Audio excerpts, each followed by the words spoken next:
ખરેખર તમે આ સભાના લાયક જ નથી. હકીકત છે.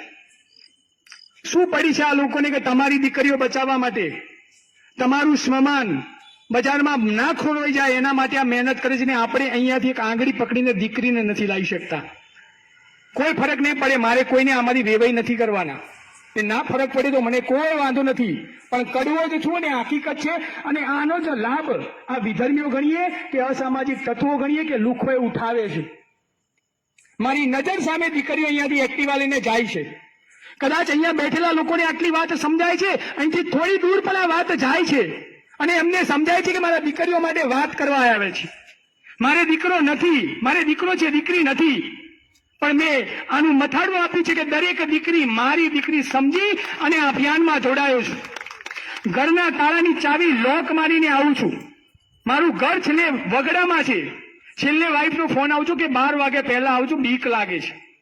પણ હું એમ કહું છું કે મારો સમાજ જે દીકરી ભાગી જાય એના સમાજના ડર છે ને એ પહેલે મારે દૂર કરવા માટે મારે રાત્રે 1 વાગશે પણ વાગશે તો તું સુઈ જજે. હું કોના માટે આવું છું? આ બધા કોના માટે આવીશ? શું તમારી નૈતિક જવાબદારી નથી? આ સોસાયટીના એક સમાજના આગેવાન તરીકે તમારી જવાબદારી નથી કે દરેકને કમ્પલસરી કરીએ? ગણપતિ મહોત્સવ ઉજવો છો, અહીંયા ઉજવો છો ને, નાસ્તા કરશો બંધ કરી દો. જો ખરેખર તમારી સમાજને સુધારવા હોય ને તો બંધ કરી દો. તમને એવું છે કે 1 કરોડના 1.5 કરોડના બંગલામાં બેસીએ છીએ, આપણને શું ફરક પડે છે? એ લોકો એવા લોકો શોધે છે કે જે 1.5, 2 કરોડ 5 કરોડના બંગલામાં રહે છે. બાકી બતાવો કે દેલા વસાહતમાં રહેતા અને ઝૂંપડપટ્ટીમાં કામ કરતી દીકરીના કોઈ ભાગી ગયા હોય કે પ્રેમ લગ્ન થયા હોય તો એમના ટાર્ગેટ પણ તમારી જેવી સોસાયટીઓ જ છે. અને એટલા માટે સભા કરીએ છીએ. દુઃખ થાય છે કે સાલું આટલો પરિવાર છોડી, ધંધો છોડી અને આ લોકો મહેનત કરે છે ને આ એક ટ્રસ્ટી નથી લેતા અહીંયા લાવવાની. તમને ના કહી દઉં, કદાચ સમય વધે ને તો એકવાર જજો. મહેસાણામાં 34-35 આ ગેસ્ટ હાઉસ ચાલે છે. એના અહીંયા ગેસ્ટ હાઉસનું બોર્ડ હોય ને ત્યાં 1 કિલોમીટર દૂર ઉભા રહેજો. તમારી દીકરીઓના એક્ટિવાની ડેકીમાં 1 ઝૂંકડી કપડા એક્સ્ટ્રા હોય છે. ના હોય તો કહી દઉં તમને, હું સાક્ષી છું. ઘરેથી કયા કપડાં પહેરીને જાય છે, બજારમાં કયા બેનપણીના ઘરે કપડાં બદલે છે, આખો દિવસ ફરે છે, ફરીથી બેનપણીના ઘરે જાય છે અને તમે આપેલા કપડાં પહેરીને ઘરે આવે છે. આ હકીકત છે આ સમાજની. આ યાદ રાખજો. તમારા સોનાના ઘરેણાઓ એ તમારી તિજોરીમાં પડ્યા છે, તમારા લોકરમાં પડ્યા છે. વિનંતી કરું છું, ગમે તેવી દીકરી હોય એની એલસી, એનું આધાર કાર્ડ અને એનો જન્મનો દાખલો, આ 3 વસ્તુ લોકરમાં મૂકો. બાકી દાગીના સોફા ઉપર મૂકી દો. આ ભાઈઓની તાકાત છે, ફરીથી કમાઈ લેશે. પણ એ દીકરી ભાગી જશે ને તો સમાજની આ 5 કરોડનો બંગલો છે ને એ ઝૂંપડી દેખાશે. અને આવા કેસો જોયેલા છે, કેસો લીધેલા છે. આ બધા જેલમાં ગયા છે, કોના માટે ગયા છે?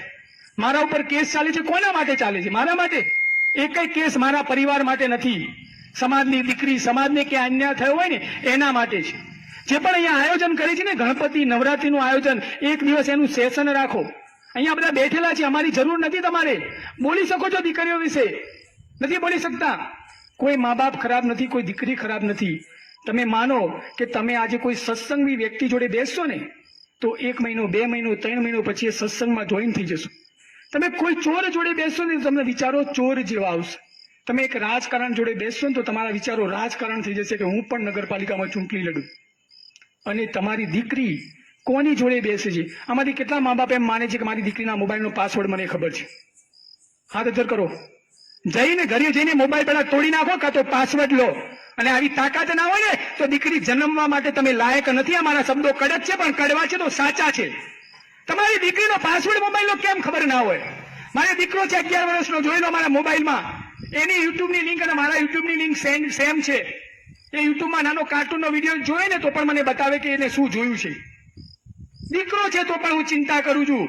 કારણ કે જોતો તો નથી ને કે ડ્રગ્સ શું છે, દારૂ શું છે, દારૂની પાર્ટીઓ શું છે, એ તો નથી જોતો ને. યુટ્યુબમાં સેમ છે, મારીને વાઈફમાં. તમારી દીકરીના પાસવર્ડ તમને ખબર નથી. ના પાડી દો, મોબાઈલ નહીં મળે. અહીંયા જેટલા બેઠા છે એમના 5 મોબાઈલ છે, એના કરતાં દીકરીનો મોબાઈલ મોંઘો હશે. આટલી તો ચિંતા તમે દીકરીની કરો છો. ના કરો, ભલે દીકરીને જે માનવું હોય માને. તમે નાના હતા ને ત્યારે દવા પીતા હતા. શું કરતા હતા? ના પીવો એટલે નાક બંધ કરીને દવા પીવડાવતા હતા. એની માને ખબર હતી કે આ જો દવા નહીં પીવડાવું તો આ બીમાર પડશે, મરી જશે, એટલે એને દવા પીવડાવવી પડે. તો આપણી દીકરીને સમજ નથી. એ વખતે નાની હતી ત્યારે પીવડાવતા હતા ને. પણ અત્યારે ભલે ગમે તેવી મોટી થઈ ગઈ હોય, 80 વર્ષના ડોસી થઈ જાય ને તો પણ એના મા માટે દીકરી જ હોય. અને આપણી દીકરી અત્યારે વાયરામાં જે ખબર નથી પડતી મારી જવાબદારી શું, તો પણ તમને તો ખબર છે ને મારી જવાબદારી શું. એને દવા તમારે પીવડાવવી પડશે, સમાજને જે કેવું હોય કે. બાકી આ જ રીતે અમે સભાઓ કરીશું અને આ જ રીતે લોકો સાથ અને સહકાર આપશે ને તો એકવાર આ લોકોનું પણ મોરલ તૂટી જશે. સાચી વાત કે ખોટી વાત? અને આપણા ગાંડા છે આમાંથી કેટલા લોકો માને કે મને ભગવાને બધું આપ્યું છે, બધું જમીન, દીકરી, છોકરો સારો, સંસ્કારી વહુ, એના છોકરા કેટલા બધાને ક્યાંક ને ક્યાંક નથી આપ્યું. હા, પણ હું એક વાત કહું, જે મને નહીં આપ્યું એવું કોઈને ના આપ્યું એવું કહેજો. બુદ્ધિ કોને ઓછી આપી છે આટલામાંથી? બધાને આપી છે? કોઈ ગાંડું છે આમાં? આ બધા બેઠા, આ બુદ્ધિ વગરના બધા બેઠા છે, ગાંડા બેઠા છે.